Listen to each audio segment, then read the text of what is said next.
Ok, buenas tardes a todos. Bienvenidos a esta segunda sesión del Seminario de Sistemas Complejos 2022 del Departamento de Economía de la UAM Iztapalapa. Hoy tenemos como invitado al doctor Carlos Piña. Antes que nada, muchas gracias por haber aceptado la invitación de dar una plática.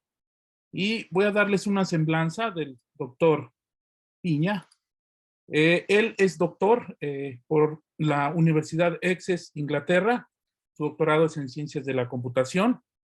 También hizo una estancia postdoctoral en el Departamento de Ciencias de la Computación del Instituto de Matemáticas Aplicadas y de Sistemas de la UNAM. Hizo una estancia intradoctoral en el Instituto de Tecnología de Beijing, en Beijing, China. Tiene una maestría en Inteligencia Artificial por la Facultad de Física e Ingeniería Artificial de la Universidad Veracruzana y tiene la licenciatura en Sistemas Computacionales Administrativos también por la Universidad Veracruzana. Actualmente es profesor investigador de tiempo completo y coordinador de laboratorio para análisis de información general a través de redes sociales e internet de la Universidad Veracruzana en el Centro de Estudios de Opinión y Análisis. En 2018 colaboró con el INE para el análisis de las temáticas en redes sociales para el tercer debate presidencial. Tiene diversos artículos publicados en revistas arbitradas internacionales. Sus líneas de investigación son muy amplias, pero para resumir, diremos que se centran en la minería social y la ciencia de datos. Pertenece al Sistema Nacional de Investigadores y también colabora con el Grupo de Sistemas Complejos de Economía de la UNAM, ¿no? Cuyos miembros también ya han participado en nuestro seminario. Doctor Gustavo, doctor Raimundo, el doctor Edgar y Joaquín han estado con nosotros también participando en en años anteriores. Y bueno, Carlos, muchas gracias por aceptar de nuevo y te cedo la palabra. Muchas gracias, Hugo. Gracias a todos, en especial a la UAM Iztapalapa, que hoy nos hace el honor de recibirnos. Y por supuesto, con mucho gusto participamos y vamos a platicar un poco de lo que hacemos por acá en el ARSI, que pertenece al Centro de Estudios de Opinión y Análisis de la Universidad Veracruzana, por supuesto.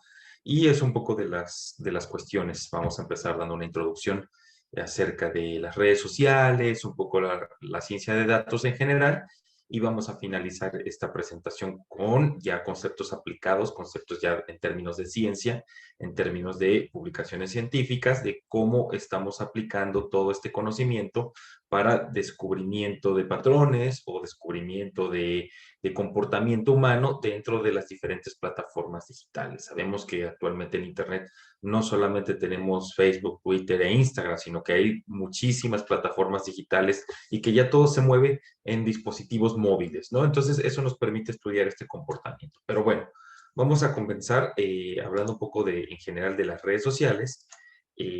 Pues todo el mundo habla del Big Data, ¿no? De que es muchísima la información que tenemos. Pues en general no la tenemos, en general la información está fluyendo a través de las diversas plataformas. Tenemos muchísimos posts de Facebook, estamos hablando de millones que se generan cada segundo o millones de tweets que se generan a nivel mundial a través de las diferentes plataformas. Es decir, no podríamos nosotros tener el control de toda esta información porque, para empezar, las plataformas digitales o las empresas que se encargan de distribuir o proporcionar este servicio, pues son muy, digamos que son muy envidiosos a la hora de compartir los datos. Solo nos comparten lo que ellos quieren y solo nos comparten lo que a ellos les conviene. Entonces, hay diversas maneras computacionalmente hablando de obtener esa información y vamos a ver cómo lo vamos a aplicar más adelante. Bien, la mayoría de las redes sociales, como podemos observar en este mapa, la parte más oscura es donde, digamos, Facebook es el gran dominante, lo que hoy es Meta. Meta pues domina con WhatsApp, Meta domina con Instagram, Meta domina con Facebook, este conglomerado de aplicaciones que hoy pertenecen a Meta. Y de ahí se van distribuyendo un poco más, un poco menos otras aplicaciones. Vamos a notar, por ejemplo, que en la parte de China y en la parte de Rusia, pues las tecnologías de Occidente, como todas las que pertenecen a Meta o Twitter, no entran del todo. Y no entran, pues no porque no quieran, sino que no les permiten la entrada en el sentido estricto que la comunicación, tanto en Rusia como en China, pues está altamente asociada con el discurso político o con los gobiernos autoritarios de esas regiones, ¿no? Ellos solo permiten ciertas redes que evidentemente están controladas por el gobierno, vamos a llamar Vkontakte, VK, que es en la parte de Rusia, y en China, pues Sina Weibo, entre otras redes o aplicaciones que ellos crean dentro de su país o de su región. Aquí lo interesante que tanto como en Rusia como en China, pues tienen, sobre todo en China, la llamada, está la muralla, pero también está la muralla digital, es decir, impiden la entrada y salida de aplicaciones de Occidente para que no interfieran con el discurso político o el discurso autoritario en cada uno de esos países, ¿no? Entonces, es muy importante esto porque las redes sociales, así como sirven como un canal de comunicación en diferentes regiones del mundo, también sirven para controlar la narrativa y controlar la información que le llega a las personas. Hoy, actualmente lo estamos viendo en el caso de la guerra Ucrania-Rusia, cómo la propaganda política de Rusia pues no permite la entrada o no permiten que haya disidencia a través de otras redes sociales, no permite que esto unifique o que se utilicen las redes sociales como un canal de comunicación dentro de Rusia y empiecen a cuestionar las acciones que tiene su presidente Vladimir Putin, ¿no? Esto, por ejemplo, antes pues, las ciudades se iluminaban con la luz que nos iban instalando y podíamos identificar desde el aire las regiones que tenían esta interconexión eléctrica, pues ahora estamos identificando las regiones que tienen esta interconexión digital. Ahora las ciudades, las grandes ciudades se iluminan con la actividad digital que tienen y con la conectividad a Internet que tienen. Entonces vamos a ver, por ejemplo, ahí está México, ¿no? México, cuando hablamos de que es que todo México opina de que cierta tendencia es en pro de algo o en contra de algo, pues no. La verdad es que si observamos ese mapa, México ni está tan iluminado y lo que más iluminado está es la parte central de México, ¿no? Que es evidentemente de donde sale la comunicación, tanto disidente como política, como en pro, como en contra de algunos conceptos que tenemos actualmente o que estamos viviendo en México. Esa es la parte fundamental, ¿no?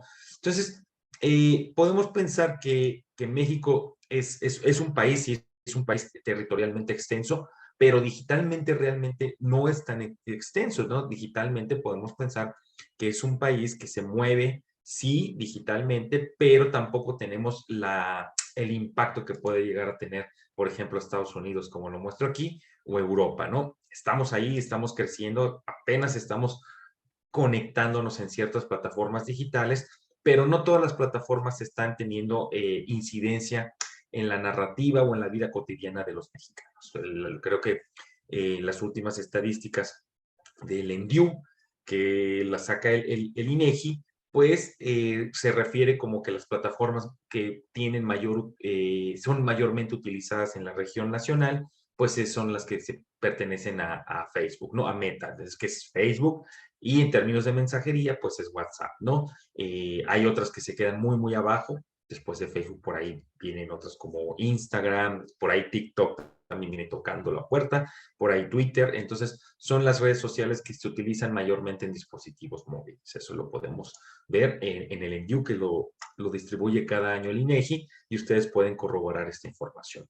En sí, la ciencia de datos, pues, viene a tener estos impactos porque el comportamiento humano actualmente, pues, se ha fusionado con los dispositivos digitales. Antes la computadora se quedaba en casa y nuestra rutina diaria, pues teníamos que esperar hasta llegar a la computadora y compartir la información o comunicarnos con nuestras amistades o con nuestra familia. Ahora no. Ahora todo el tiempo, casi las 24 horas del día, excepto que duerman cierto número de horas, pues estamos conectados, compartimos información, texto, audio, video, compartimos todo el tiempo información a través de los dispositivos móviles. Esto permite básicamente rastrear el comportamiento de los patrones humanos. Es decir, ya no nos quedamos nada más en nuestra rutina cotidiana como humanos, sino que estamos compartiendo a dónde vamos, qué pedimos de comer, qué estamos comiendo, si estamos viajando. Básicamente toda la actividad queda registrada digitalmente. Y con estos patrones de comportamiento, lo pongo aquí, pues es muy sencillo, sencillo entre comillas, identificar nuestras inclinaciones o ideas, no solamente en términos de comida o en términos de gusto, porque para eso se crean los botones likes y me enoja, me encanta, me disgusta, etcétera, para enseñarle a estas plataformas digitales con una retroalimentación a través de estos botoncitos muy bonitos, qué es lo que más nos gusta y qué nos disgusta. Esto le permite a las plataformas digitales identificar a través de sus algoritmos de aprendizaje, válgase la redundancia, aprender de nuestra rutina y nuestro comportamiento. Entonces, esto les resulta a ellos en una mejoría en sus ganancias porque los productos que nos van a presentar en los dispositivos móviles están siendo apoyados por nosotros mismos a la hora de, bueno, si veo que me gusta tal marca de hamburguesa o tal marca de reloj, pues le voy a dar like o voy a seguir. Incluso ahora están utilizando algoritmos de aprendizaje con el scroll. Entonces, cuando nosotros estamos viendo en Facebook o en Twitter o en alguna otra red social y nos detenemos específicamente en algún post o en alguna publicación, ya saben que ese video les interesó y por lo tanto ellos van a tratar de unificar ese interés y venderles pues el producto en este caso, ¿no? Eso es la propagación de la información porque nosotros mismos nos hemos vuelto diseminadores de la información. Es decir, nosotros vemos algo que nos interesa, que va relacionado con nuestras ideas, nuestros puntos de vista, nos unimos a grupos dentro de cualquier red social que estén de lado o estén alineados con lo que nosotros es nuestra forma de pensar. Vamos, si a nosotros nos gusta el fútbol, pues nos vamos a alinear con estos grupos de fútbol. Si nos gusta el tenis, pues nos vamos a alinear con grupos de tenis. Esto le llamamos cámaras de eco, ¿no? Estas cámaras de eco se presentan porque se alinean con nuestras creencias prediseñadas o preaprendidas en algún punto de nuestras vidas, ¿no? Si en algún punto de nuestras vidas nos gustó probar el helado de limón o la nieve de limón, pues bueno, nos vamos a unir al grupo de la nieve de limón. ¿Por qué? Porque ya tenemos una precreencia a un sesgo ideológico hacia cierto punto de vista. Entonces, esto se conjunta para las grandes corporaciones que se encargan de extraer información, que la información se ha vuelto el recurso renovable, porque aquí sí que es renovable, sí que se genera cotidianamente mientras exista esta red de redes que es Internet, el recurso de la información y el manejo de la información se vuelve muy, muy valioso para poder identificar y vendernos ciertos productos. Y ha mejorado significativamente. Antes realmente lo que hacía Google pues, era un buscador que fue el sucesor de Altavista, unos buscadores, de los primeros buscadores que tuvimos en Internet. Y bueno, buscaba cosas, que era lo que decía, pero ahora lo que está sucediendo es que se dieron cuenta que los patrones de búsqueda que nosotros colocábamos los llevaba a cierto tipo de productos. Bueno, entonces Amazon, Facebook, Tesla, Uber y todas estas plataformas que ya tienen su aplicación digital en los dispositivos móviles que hoy llevamos todo el tiempo, pues se dieron cuenta que podrían vender y podrían tener una ganancia muy jugosa si nos abarrotaban con los comerciales o con estos banners que nos aparecen digitalmente en nuestro dispositivo, con lo que nosotros buscábamos. Entonces Google se dio cuenta que buscábamos ropa de cierta marca. Ah, bueno, pues ahora los primeros 5 resultados, porque esa marca me pagó, yo te la voy a presentar. Lo mismo pasa con Amazon. Ustedes entran a comprar a Amazon y ponen cierto producto y es el producto patrocinado por Amazon, que es el que está pagando para ponerse en los primeros lugares.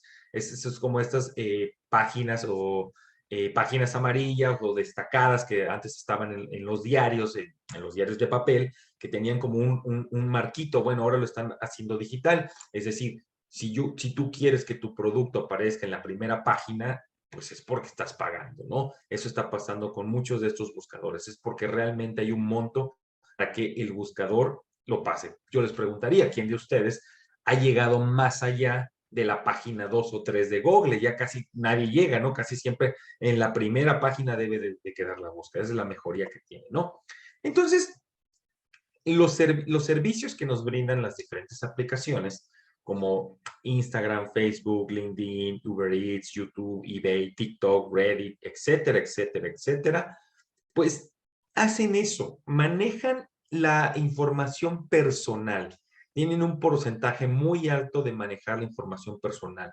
Y cuando hablo de manejar la información personal, no solo hablo de lo que compartimos ahí, sino que también de lo que escribimos ahí. Es decir, ellos analizan qué estás escribiendo ahí y empiezan a rastrear desde el momento en que tú abres su aplicación y estás escribiendo, y si te arrepientes y lo borras, no importa, ellos ya lo registraron. Toda esa información, que hemos notado que nuestros teléfonos celulares se van llenando de su capacidad de memoria, de repente compramos un teléfono celular y nos dicen, no, pues es que te tiene como 100 gigas. Y de repente vemos que se está acabando, pues, el almacenamiento. Pues claro, y ustedes eliminan y eliminan imágenes y videos y se sigue manteniendo cierto almacenamiento. Bueno, son los registros de cada uno, son los registros de bitácora de cada una de las aplicaciones que ustedes tienen instaladas, donde se registra latitud, longitud, dónde han estado, con quién han hablado dentro de la aplicación, cuál es su núcleo de amigos, si han mencionado alguna palabra que los lleve a algún producto, si ese producto se relaciona con alguno de los comerciantes que tengo dentro de mi cartera y si puedo relacionar lo que ustedes compren con su tarjeta de crédito o débito cuando pasan frente a cierta tienda, pues también lo voy a presentar. Entonces, esa es su información personal, esa es su información que se maneja. Evidentemente, hay análisis computacional también de visión, es decir, su rostro, su micrófono, las imágenes que se comparten, son analizadas. ¿Qué compartes? Bueno, si digamos que tienen Instagram y están compartiendo que van a cierto tipo de restaurantes y comen cierto tipo de comida, pues evidentemente el análisis algorítmico que va a hacer alguna de estas aplicaciones como Instagram es presentarles opciones similares. Entonces, este es el manejo de sus datos personales en cada una de las plataformas digitales que vemos aquí, ¿no? Entonces, aquí pues no importa lo que dure nuestro contenido. Aquí lo que les interesa a estas plataformas digitales es que ustedes estén en constante interacción con ellas. Es decir, la invitación constante por parte de Facebook e Instagram a que te involucres, a que estés metido, a que estés metida en estas plataformas.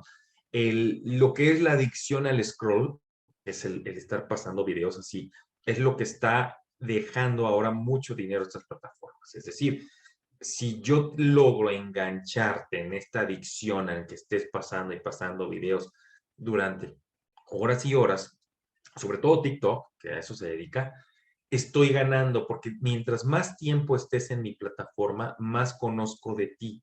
Es decir, es un enganche desde el punto de vista digital, pero también tiene una malicia psicológica de mantenerte viendo videos. Si te gusta ver videos de perritos, pues ahí vas a estar viendo videos de perritos y te va a presentar millones de videos de perritos. Pero si te gustan videos de gatitos saltando, pues también te los va a presentar. El punto es que yo debo de mantenerte el tiempo necesario para conocer de ti lo más posible y poder vender la información de que si a ti te gusta comprar suéteres de perritos, después las marcas que quieran vender ropa de mascotas, pues les voy a decir, mira, tengo 5.5 millones de personas que se interesaron por perritos. Ok, a ellos les vamos a vender lo que tú me estás dando. Esos son las redes sociales a muy, muy a grosso modo, tanto el lado oscuro como el lado bueno de las redes sociales, es la comunicación, pero el lado oscuro lo acabamos de ver, ¿no? Pero bueno, ¿qué se puede hacer con toda esa información?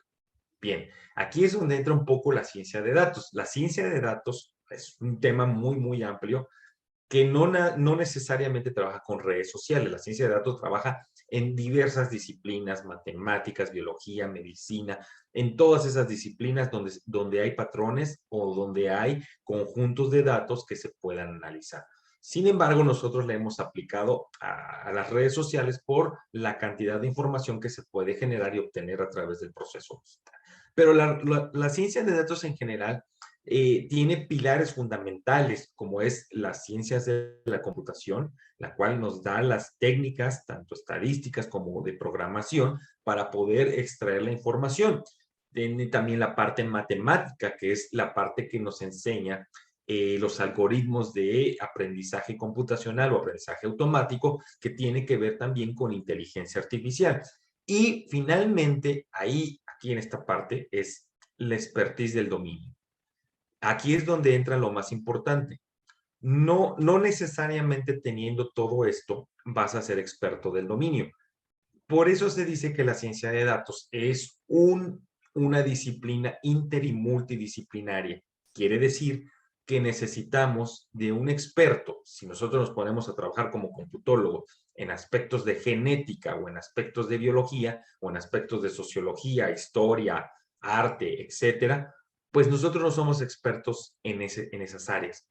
Sin embargo, un equipo multidisciplinario pues puede tener mejores resultados del análisis de lo que nosotros obtengamos. Es decir, se nos puede dejar un proyecto de analizar los patrones sociológicos o psicológicos de ciertos pacientes, pero si nosotros no somos psicólogos calificados o sociólogos calificados, pues lo que encontremos no va a tener como una repercusión significativa en términos científicos, sino que lo que encontremos pues se va a quedar ahí porque no sabemos cómo interpretarlo. Esa es la importancia del experto del dominio. Entonces, actualmente, el científico de datos moderno, que es como lo desean las empresas o como lo desean encontrar, pues es un tipo joven, menor de 25 años, que sepa hacer matemáticas, estadística, que sepa ser programador, que sepa generar bases de datos, que sea experto en todos los dominios, que sepa hacer comunicación, imágenes, visualización, todo esto, toda esa lista que viene en esta imagen, es lo que se espera actualmente de una persona. Evidentemente, es casi imposible encontrar este personaje mitológico, ¿no? Es un personaje que no puede tener menos de 25 años, que seguramente tiene como 40, 50 años, y evidentemente ya domina muchas cosas. Sin embargo, las empresas quieren a este científico de datos moderno. Es muy complicado obtenerlo. No digo que no se pueda, pero es muy complicado obtenerlo. Por eso son equipos en cada una de las cuestiones que se hacen con este tipo de situaciones. Entonces, como vivimos en esta sociedad totalmente conectada y al mismo tiempo desconectada de ella misma, porque el hecho de que estemos pues todo el tiempo en las redes sociales frente a un monitor o frente a un display, pues provoca que estemos unidos y perdamos la noción de la realidad. Estamos perdiendo en algún momento esta noción de la realidad, esta noción de gozar de la realidad, sino que no podemos despegarnos de los dispositivos. Y esto está perfectamente diseñado por las plataformas digitales. La generación autoprovocada de las plataformas digitales para generar ansiedad en sus usuarios, pues es el fundamento básico, es el pilar para que permanezcas conectada en ellas. Es decir, de repente yo te pongo ese anuncio en la plataforma digital de Facebook, Twitter, la que tú quieras, en colorcito rojo, con ese sonido tan bonito de que te llegó una notificación, está perfectamente diseñado para que tu cerebro le exija a tu cuerpo que vaya y vea qué está pasando. O sea, eso está perfectamente diseñado desde el sonido, desde la imagen de la notificación, de que algo está pasando en tu dispositivo, es para atraer tu atención. Está perfectamente diseñado y no es para avisarte a ti que está pasando algo, es para atraerte otra vez e engancharte a su red social. Entonces, lo peor que podemos hacer es activar las notificaciones. Lo mejor que pueden hacer es silenciarlas y dejarlas ahí y eventualmente verlas. Pero bueno, eso es otro tema. También la ciencia de datos nos ayuda también a crear ciudades inteligentes. No todo es malvado en este punto de vista, sino que nos ayuda a crear ciudades inteligentes a través de cada uno de los dispositivos GPS que pueden tener sus dispositivos vehiculares, que también los automóviles modernos incluyen localizadores GPS, a través de sus dispositivos móviles, como por ejemplo tenemos Waze o Uber Eats, que pueden mapear el tráfico en tiempo real. Esto les ayuda a crear ciudades inteligentes y buscar rutas alternas o rutas donde hay que poner cierto tipo de atención. Pero no solamente las rutas terrestres son de importancia para la ciencia de datos, sino que las rutas, digamos, aéreas también son importantes. El tráfico aéreo que ocurre en alguna región, pues también es bastante importante. Es bastante importante identificar cómo se distribuye el tráfico aéreo, qué tipo de aviones están están manejando en cierta zona, y también se pueden analizar los patrones. ¿Qué patrones se analizan en este tipo de situaciones? Pues se analizan los patrones de trayectorias, ¿no? ¿Cuál es la trayectoria, los horarios, la distancia más cercana, incluyendo no necesariamente distancia más cercana, porque puede haber pues variables como el clima, como ciertas zonas que se deben de evitar, que pues aquí entra la parte de las rutas más cercanas de acuerdo a lo que encontremos. Entonces, no únicamente vamos a encontrar la parte terrestre, sino que la parte aérea. Y también, así como están estos mapas, debe haber mapas de la parte marítima, ¿no? El tráfico marítimo también se puede encontrar y analizar el comportamiento de este tipo de situaciones. Entonces, algunas cosas que hacemos en el ARSI, que es el laboratorio que bien Hugo lo presentó en un principio, que es donde nosotros tratamos de hacer este tipo de prácticas de análisis de información de redes sociales. Aquí está su página en internet, es www.mx/ARSI, y los va a llevar al laboratorio para analizar esta información generada a través de redes sociales en internet. Ahí nosotros tratamos de analizar, como su nombre lo indica, el comportamiento humano a través de las redes sociales, ¿no? Principalmente Twitter, Facebook, Instagram, pero vamos a ver ahorita más adelante en dónde hemos tenido incidencia y qué tipo de patrones hemos encontrado, no solamente en esa situación. Una de las participaciones más importantes que tuvimos en el laboratorio fue cuando nos invitó el INE a participar en el tercer debate presidencial. Entonces, hubo una campaña masiva de utilizar cierto tipo de hashtags para preguntarle a los candidatos, y teníamos que analizar las preguntas que le fueran a llegar a cada uno de los candidatos, ¿no? Esto lo hicimos en colaboración con el INE y participamos para las preguntas que se generaron en el tercer debate presidencial, que fue un tercer debate digital, ¿no? Se hizo a través de YouTube, se hizo a través de Twitter y se hizo a través de Facebook, me parece, y se le dio toda esta información a los moderadores de ese tercer debate presidencial. Asimismo, hemos colaborado también en el ARSI con el Observatorio Electoral 2.0 en las elecciones presidenciales de Panamá. Esto lo hicimos en colaboración con la UNAM, el Tribunal Electoral de Panamá, el Instituto de Investigaciones Jurídicas de la UNAM y, por supuesto, la Universidad Veracruzana. Entonces, hemos tenido, en este proyecto participamos para analizar la conversación de lo que estaba ocurriendo en las elecciones panameñas, en el sentido si había alguna interferencia con grupos de bots o comportamiento atípico automatizado dentro de estas elecciones en esta región internacional, ¿no? Entonces, no solamente hemos participado a nivel nacional, sino también a nivel internacional. Aquí entra ya la parte de cómo tiene injerencia, cómo hemos trabajado con los datos en las redes sociales. Este artículo exploramos los patrones de crimen en la Ciudad de México. Entonces, aquí utilizamos lo que era la información abierta, ¿no? Lo que es la información que liberaba Ciudad de México en ciertos años sobre el tipo de delito que se cometía, ya saben, robo a mano armada, asalto a transeúnte, asalto a negocio, etcétera. Todos estos delitos que pertenecen al fuero común son liberados, y su frecuencia y la región geolocalizada donde se encontraban. Entonces, aquí hacemos un estudio utilizando Google Trends, utilizando Twitter y utilizando las bases de datos oficiales de la Ciudad de México. Es decir, no solamente nos quedamos con la parte digital, sino que con la parte gubernamental y la parte de Google. ¿Por qué? Porque hay mucha cifra negra.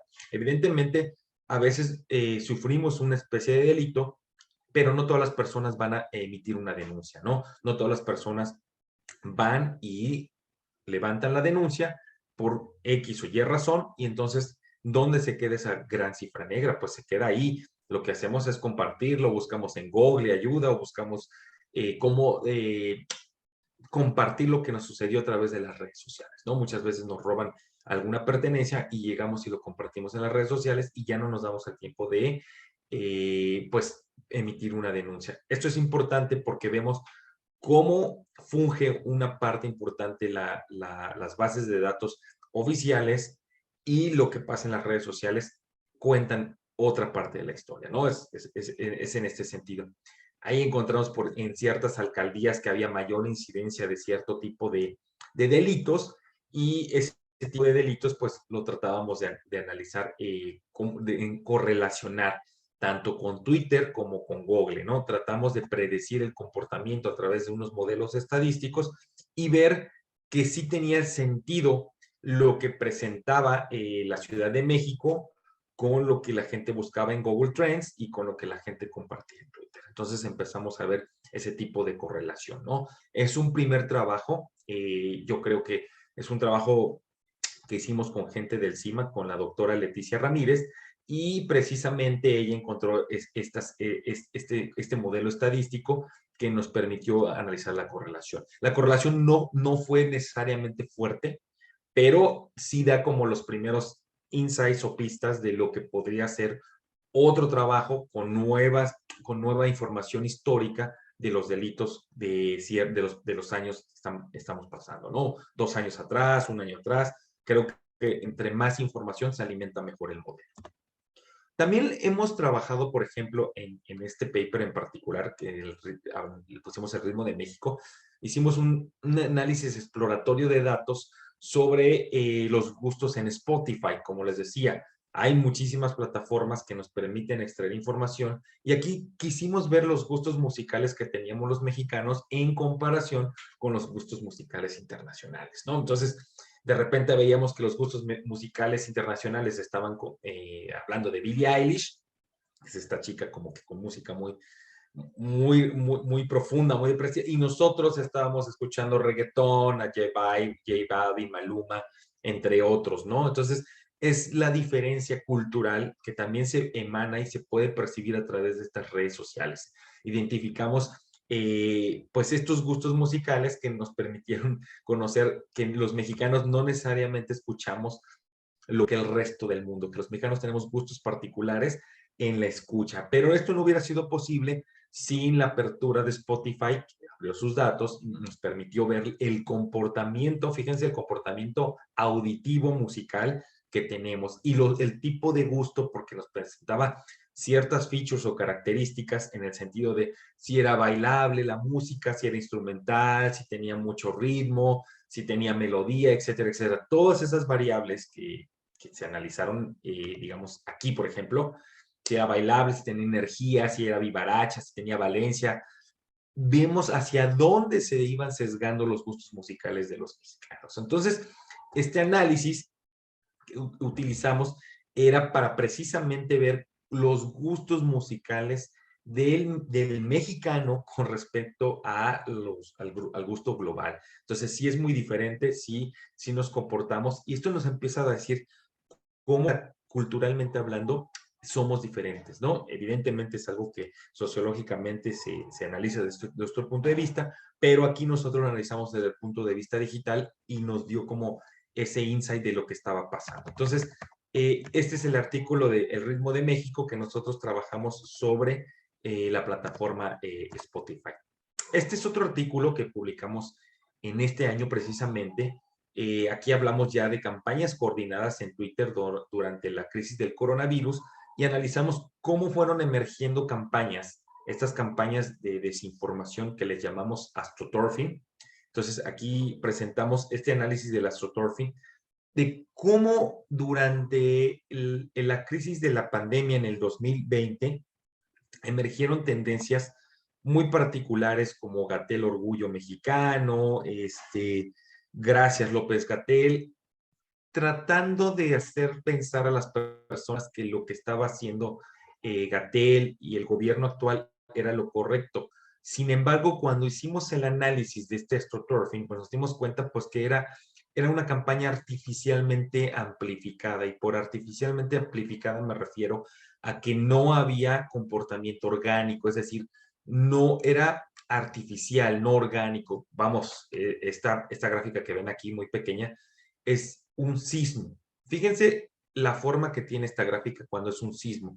Cuando ocurre un sismo en la Ciudad de México, este es el comportamiento en Twitter. Es decir, el sismo detona que todos los habitantes que tienen Twitter y que sintieron el movimiento telúrico van a compartir que pasó algo, ¿no? Este es un comportamiento normal, es un comportamiento sismológico y que el sismo detona nuestro comportamiento y a compartirlo en redes sociales, particularmente en Twitter. Pero fíjense cómo estas de aquí abajo se comportan totalmente diferentes a un sismo, que es algo natural. ¿Qué quiere decir esto? Que en cuestión de minutos, se activaron estas tendencias. Lo que nos está diciendo que hay algo artificial, porque no se está comportando de manera natural. ¿Ya vieron? Esto es gradual. Esto es un sismo. Esto de aquí abajo es artificial. Y ahí es donde comienza el estudio del astroturfing, porque lo que quiere decir es que algo o alguien está detonando este tipo de tendencias, ¿no? Por ejemplo, el orgullo mexicano y AMLO, presidente de la salud. ¿Quién o qué? Pues creo que es evidente, para tratar de manipular la opinión pública, ¿no? El detalle que, a diferencia de cómo se manipulaba la opinión pública anteriormente, que no existían las redes sociales, es que lo veíamos, pero no lo podíamos cuantificar, no podíamos registrarlo tecnológicamente hablando. Ahora, con el uso de las plataformas digitales, es posible cuantificar, identificar y ver este comportamiento anómalo o atípico, porque se sale, porque es posible desde el punto de vista estadístico analizarlo, ¿no? Entonces analizábamos también la frecuencia de palabras, de cómo se repetían mayormente los hashtags, las palabras, es decir, intentaban detonar esas tendencias repitiendo una y otra vez, pues evidentemente el hashtag de los textos, ¿no? Gracias, logro, etcétera, etcétera, etcétera. Entonces, tratando de apoyar, vamos, como se conoce actualmente, o antes era paleros, ahora son paleros digitales, ¿no? El matraquero, pues, funciona igual, funciona, ahora se hace a través de las redes sociales. Para nadie es un secreto que así funciona y que se hace así. Este es otro artículo que también publicamos este año, que habla del contenido tóxico, ¿sí? O la polarización afectiva en las protestas feministas que ocurren cada determinado tiempo en México, ¿no? Sobre todo en cierto específico tiempo, que son la marcha feminista.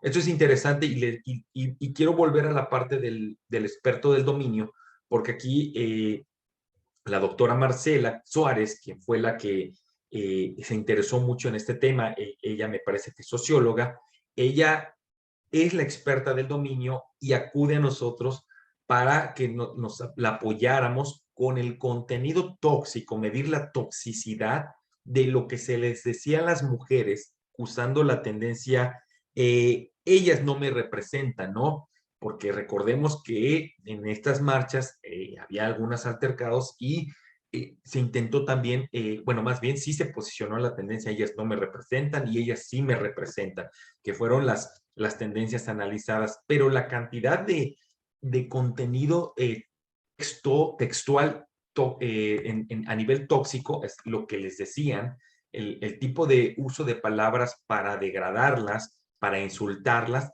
fue lo más importante que se analizó en este artículo, ¿no? Entonces, vemos cómo recorrimos desde redes sociales como Twitter, desde el crimen, hasta la parte musical, hasta la parte política y terminamos con feminismo. Es decir, mostramos un abanico de las diferentes aplicaciones que puede tener la ciencia de datos. No solamente, como les decía en un principio, no solamente estamos hablando de la ciencia de datos y redes sociales y nos imaginamos, sí, pues es como usar Facebook, Twitter. No, es la pregunta que le hacemos en ciencia de datos siempre es, lo importante es, ¿qué le vas a preguntar a las redes sociales? Los datos están ahí, hay miles de millones de datos en Internet, pero la pregunta principal que tú debes hacerle en términos de ciencia de datos, ¿qué quieres saber? ¿Qué le vas a preguntar? ¿Y cómo lo vas a presentar? Y esto es un trabajo actual de todo lo que hemos hecho y las preguntas que le hemos hecho a las diferentes redes sociales o plataformas digitales a nivel México, ¿no? O a nivel general. Entonces, vemos que hemos tenido proyectos y vemos que he tenido aplicaciones de la ciencia de datos en las redes sociales. Creo que ha sido un viaje muy largo. Este viaje lo empecé en el 2010 en el doctorado. Como comentario, pues yo llegué a un laboratorio de robótica, porque según yo iba a hacer robótica, y terminé haciendo una tesis doctoral en el análisis de Facebook y Twitter. Y ahí empieza, ¿no? Estamos hablando 2010, 2012. Entonces, la vida te va llevando por lugares que jamás imaginas y después aplicas ese conocimiento a este tipo de cuestiones. Eso sería todo por mi parte. Espero les haya gustado la historia. Voy a dejar un tiempo para preguntas y respuestas de los que están por aquí. Si tienen algún comentario, pregunta o sugerencia, aquí está mi página personal. Es VMX personal diagonal Cepina. Este es mi correo institucional, cepina@v.mx. Esta es la página de laboratorio que dirijo, que es el ARSI, v.mx diagonal ARSI, y esta es mi cuenta de Twitter por si quieren divertirse un poco con algunas cosas de ciencia de datos. Entonces, ahí lo dejaría yo por mi parte y espero algunas preguntas. Gracias. Carlos, muchísimas gracias. Una excelente plática, sobre todo la forma en que lo aplicaste. Antes de pasar a la ronda de preguntas, quisiera pedirte que los artículos que mencionaste, si nos los pasas para compartirlos con los asistentes más adelante, ¿no? Por favor. Sí, claro que sí, sí se lo mando, sí, claro que sí. Gracias. Ahora sí, las rondas de preguntas. La profesora Gloria levantó la mano. Adelante, profesora. No, pues bueno, buenas tardes, excelente plática, muy interesante. Y era precisamente sobre el artículo de los feministas, me interesa muchísimo, pero ya Hugo, me llamó. Digo, Yo me creo que ganó. si no le mando a Hugo la presentación, yo creo que se la mando a Hugo la presentación. Terminando ahorita se la mando y ya quien guste solicitarla le puede escribir a Hugo. Ok. Oye, no, lo que dices es fascinante y efectivamente estamos atrapados. Súbete a un pecero, así el 90% lleva prendido su celular y lo está viendo, ¿no? Y yo me fijo que están viendo, y si están viendo videos y cosas así. O más, y a veces hasta el 100%. Solo los muy ancianos o cosas así, pues ya no. Pero bueno, ¿tú recomiendas apagar el celular? Un amigo dice que hay que apagarlo sábado y domingo. Mínimo. Yo podría recomendar, vamos, ¿quién soy yo que me la vivo en estas cosas, no? Pero si yo pudiera, apagaría la computadora y el celular. Realmente para mí es una cosa muy peligrosa e invasiva los dispositivos móviles. O sea, si yo pudiera, realmente dejaría hasta de usar la computadora y el celular, sinceramente, ¿no? Si vamos a ser honestos, digo, pues yo dejaría hasta la computadora y el celular apagados, siempre. Ok, gracias, Ricardo. Te felicito, ¿eh? Gracias. ¿Alguien más tiene alguna pregunta para el doctor Carlos? Sí. Adelante, profesora Regina. Es que me estaba tardando mucho en encontrar la manita, por eso mejor la levanté físicamente, que me están viendo. Pues bueno, también agradecerle mucho a Carlos porque sí estuvo muy interesante su plática. Y para los alumnos que tenemos nosotros de administración o de economía y que, por ejemplo, quisieran hacer su proyecto de investigación, lo que nosotros le decimos en la Universidad Tesina, pues bueno, yo creo que este sería un campo amplísimo y además para ellos muy atractivo porque justamente ellos están inmersos en ese campo. Entonces, yo no sé si podría sugerirnos o sugerirles a ellos alguna bibliografía, algún programa en el que pudieran como empezar a tratar de acercarse a este tipo de análisis. Sí, claro, profesora. Vamos, casi siempre la curiosidad que ustedes tengan como chicos o chicas, googleen mucho y un hilo los va a llevar dentro de un hilo, y es muy fácil. Actualmente es más sencillo ser autodidacta que antes. El problema es que ahora nos hemos vuelto muy desesperados. Queremos que la información venga en 5 minutos de un TikTok. Ese es el gran problema de los estudiantes actualmente. Antes ser autodidacta pues era comprar libros, vete a la biblioteca y estate ahí todo el tiempo leyendo. Ahora creo que es muy, muy, muy sencillo ser autodidacta. El problema es que los estudiantes quieren en un TikTok de 5 minutos que les expliquen todo lo que está pasando. Ese es el gran problema académico estudiantil que observo el día a día. Yo recomiendo que si quieren dedicarse a este tipo de temas o cualquier otro, es que sí dediquen el tema, que sí se dediquen en Internet. No solamente es YouTube, TikTok, sino que hay páginas, hay artículos científicos, hay libros PDFs, hay una inmensidad de información a la que ustedes tienen acceso, pero no desperdicien su internet nada más en redes sociales. Realmente desconéctense de las redes y pónganse a leer y van a encontrar muchísima información. Y los libros en PDF, vamos, ya hay muchísimo material abierto. Ni siquiera tienen que desperdiciar el papel. Ahora ya pueden leer todo el tiempo en su iPad, en su Kindle o incluso en su computadora. O si les gusta el papel, bueno, pues compren el libro. Pero realmente no piensen que en un TikTok van a aprender lo que se aprende con mucho esfuerzo y dedicación. Eso es lo que yo decía, ¿no?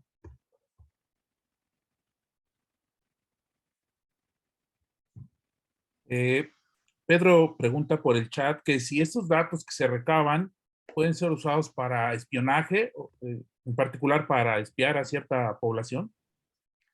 Pues la palabra espionaje suena muy dura, ¿no, Pedro? Pero realmente, pues sí, o sea, si hay que contestarte, pues, pues no es como espionaje, porque realmente son páginas públicas, son redes sociales públicas, y lo que están haciendo es analizar el comportamiento que tú tienes en estas redes sociales. Espionaje sería que invadieran tus conversaciones privadas en WhatsApp o tu micrófono, tus llamadas telefónicas.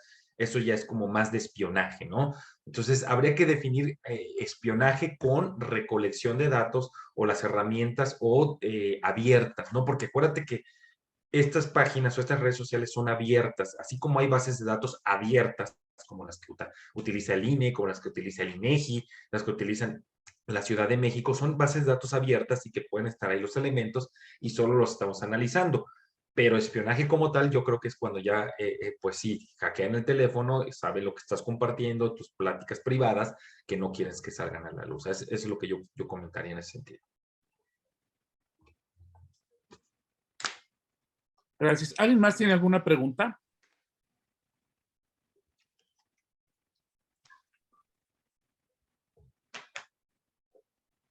Valerie, adelante, Valerie. Hola, buenas tardes, doctor Carlos. Excelente ponencia, me pareció muy interesante, muy importante. Mi pregunta es, en su campo docente, ¿cómo considera que las redes sociales le ayudaron durante esta época de la pandemia en la investigación como investigador y además como docente? La importancia, si considera que ha sido relevante o no, o en qué medida ha mermado de cierta forma también al sector educativo en este caso, ¿no? Gracias.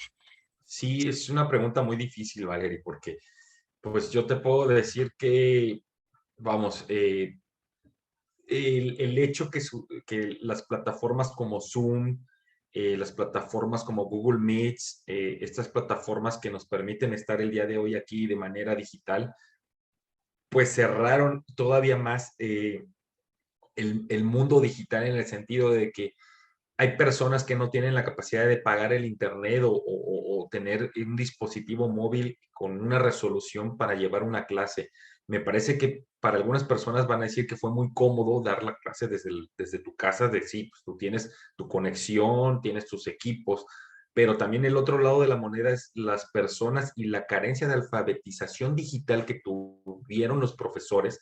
No todos los profesores saben cómo se utiliza esta tecnología. Quizás para los que somos de tecnología o computólogos, pues sí, resulta demasiado intuitivo y te diré, pero hay personas que estaban acostumbrados al pintarrón o al gis y al pizarrón y de repente pasarlos a esta tecnología, creo que de manera abrupta, porque no, evidentemente en una pandemia no pudimos decir, bueno, vamos a tener cursos de capacitación digital para dar clases. Vamos, recuerdo mis profesores que eran de GIS y pues pasar a un pintarrón digital y tratar de poner aquí tus fórmulas y eso, ellos tuvieron que aprender a hacerlo con otro software. No nada más era de que ya le rayo aquí con el dedo. No. Entonces, creo que sí fue algo muy duro, tanto para la parte académica como para los alumnos. ¿Cómo me ayudó? Pues ayuda, no la sentí en términos de redes sociales. Creo que a algunos profesores colegas sí les ayudó a tener sus grupos de Facebook, pero también a los otros grupos colegas se saturaban de información, incluso tenían que trabajar horas extra a lo que trabajaban regularmente in situ. Es decir, pues tenían a los chicos preguntándoles por WhatsApp, preguntando en los grupos de Facebook todo el tiempo hasta altas horas de la noche cuando antes lo hacían en un salón de clases. Entonces, me parece que es una pregunta bastante difícil.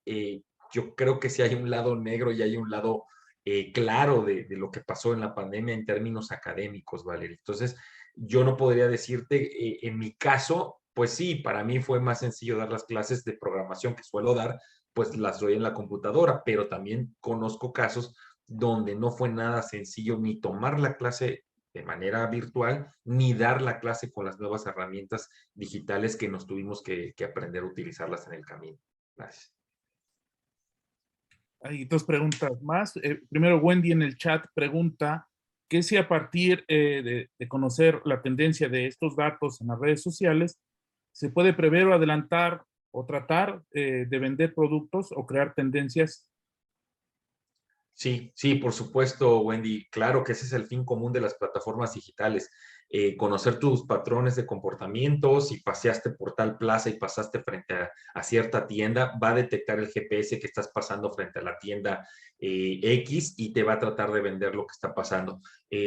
Regularmente también se conecta tu tarjeta de crédito o débito es decir, si tú tienes activadas las notificaciones de gasto de tu tarjeta de crédito o débito, y te llega la notificación a tu mensajero diciéndote, pues con tu cuenta de tal banco gastaste tanto comiendo tal cosa, lo va a registrar el teléfono y evidentemente eso también es información de lo que tú estás comprando, ¿no?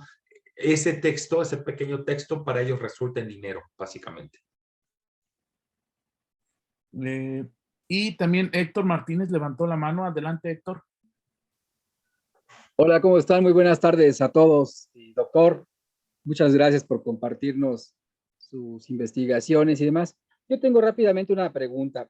Ahorita en los ejemplos que vimos es la plataforma de Twitter, pero bueno, tenemos Facebook, Instagram, TikTok, que está creciendo muchísimo.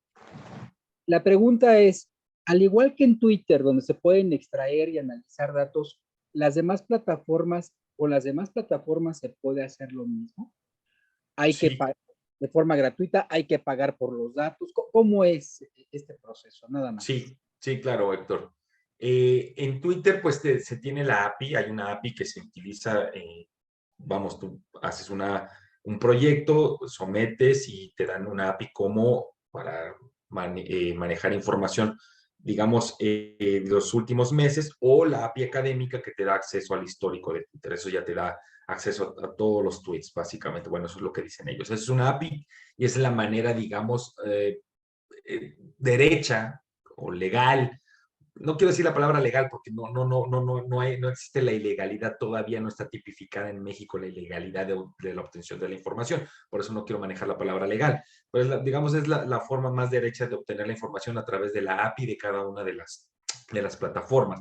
Ahora, el otro lado es a través de un scraper que tú lo programas en un lenguaje de programación, llámese Python, y Python te puede extraer el texto directamente de la página web, llámese TikTok, llámese Instagram o llámese Facebook, y te puede extraer la información. ¿Por qué? Porque la información en una página web viene codificada en formato HTML, quiere decir que hay etiquetas, quiere decir que hay delimitadores, quiere decir que hay tablas, y eso el scraper lo toma de la página y lo saca. Es una manera que no les gustan las plataformas que tú obtengas esa información, no lo permiten, han luchado porque no lo hagas. ¿Por qué? Porque pues al final del día pues la información es dinero para ellos, pero sí se puede hacer. Entonces la respuesta es sí, sí se puede. No es la manera que a ellos les gusta, no es la manera en que a ellos les gustaría que obtuvieran la información, pero la respuesta rápida sí se puede. Legalmente todavía no hay un marco legal que te diga que no lo puedes hacer. Lo que sí hay son reglamentos de las plataformas donde si tú compartes esta información en internet o en un artículo, pues sí puede haber un procedimiento hasta cierto punto punitivo o no sé, o económico, porque estás compartiendo información que no deberías de haber compartido si estás firmando algún tipo de confidencialidad. Muchísimas gracias, doctor. Gracias. La doctora Carmen Hernández comenta en el chat que deberíamos sentirnos vulnerables ante tanta apertura de información y te pregunta cuál sería la mejor recomendación para protegernos. Sí, bueno, sí, por supuesto que debemos sentirnos vulnerables. Pero entramos también en la paradoja de, bueno, queremos más transparencia de las redes sociales, pero queremos más seguridad. Ese es el problema. Nos gustan las redes sociales y exigimos transparencia, pero si ellos se transparentan más, nuestros datos están más vulnerables. Entonces, muy difícil determinar cuál es el nivel óptimo de seguridad y de transparencia en las plataformas digitales. Me parece que mis recomendaciones son no utilicen lo menos posible las redes sociales, realmente no caigan en ese tipo de vicio. Utilícenlo para lo que son. La mensajería, para lo que tienen que hacer, si el chisme, pero vamos, tampoco determinen ustedes mismos una hora. Creo que los dispositivos de ahora les dicen cuánto tiempo están pasando en cada plataforma. Hoy háganlo, hagan ese ejercicio, vean cuánto tiempo están pasando en cada plataforma y traten de disminuir la media hora, una hora, y con eso habrán logrado algo. Traten de disminuir esos índices que tienen el día de hoy, poco a poco, de tal forma que las plataformas no dominen su vida, sino que ustedes dominen y controlen a la plataforma. ¿Alguien más tiene alguna pregunta? Ya terminamos entonces. Agradecemos nuevamente a Carlos por haber participado en la sesión de hoy. En cuanto me pases la información, yo comparto con todos tu correo y las diapositivas y los artículos, porque seguro estarán muy interesantes, ver las metodologías que utilizaste y analizar sobre todo los resultados que en realidad son muy interesantes y muy diversos, ¿no? Muy diversos. Pues muchísimas gracias de nuevo, Carlos. Gracias a todos por su asistencia. Nos vemos la siguiente semana. La profesora Gloria nos hará el honor de darnos una plática el próximo jueves. Que estén bien todos, cuídense mucho, nos estamos viendo. Claro que sí, Muchas hasta el gracias, jueves. hasta luego. Hasta luego. Hasta luego. Gracias.